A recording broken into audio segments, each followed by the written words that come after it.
Hello guys, in this section let's understand why a systematic review of diagnostic accuracy test is rejected for every journals.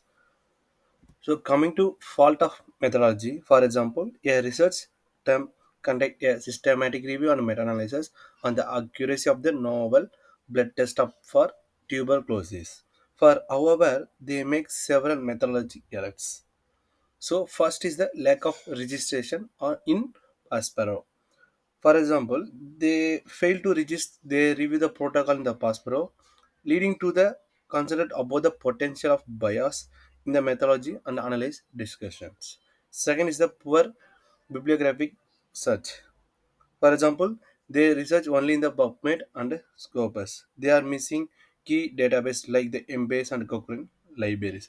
And one more is that they ignore the grey literature. That is a conference abstract thesis. So increase in the publication bias.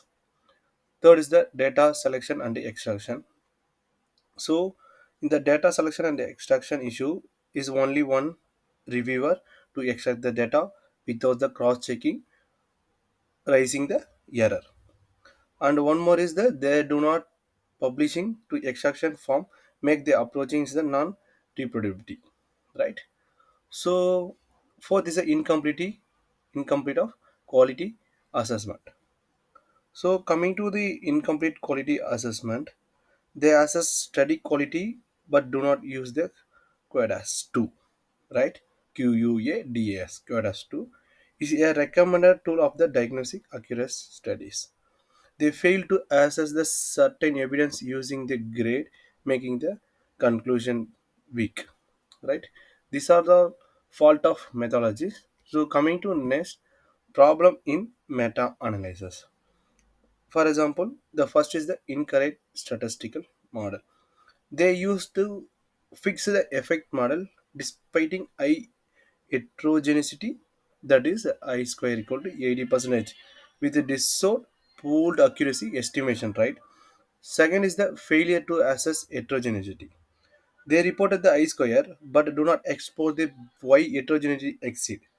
For example, the study design difference in the sample population, right? Third is the ignored publication bias.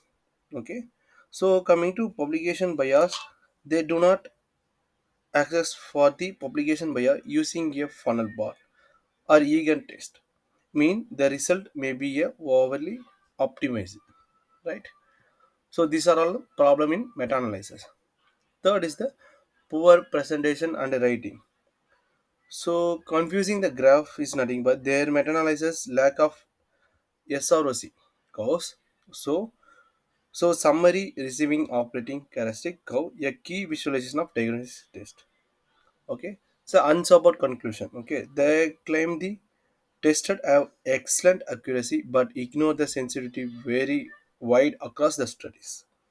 And they don't know knowledge limitation like study bias or a small size populations. Third is the Prisma data checklist. The Prisma flowchart is unclear, missing the exclude the study reasons, and the method selections lack of sufficient details from the reproducibility. So, what is the solution, right?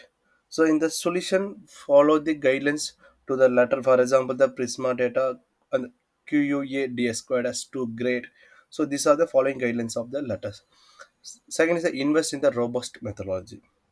So, in the robust method to conduct a robust systematic research across the multiple database and the great literature.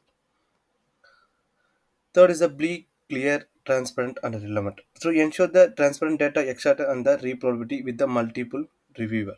Okay. And one more thing is that choose the right statistical model based on the heterogeneity and assess the publication bias and the heterogeneity property. Right. And fourth is the and all and above all understanding what the reviewer are looking for. Okay, so these are all solution for the rejecting your systematic review paper in the journals. Thank you so much. And one more thing is there, these are the reference articles I have attached in my descriptions. Please check it once. These are the, you can follow this same article for your raw publishing paper.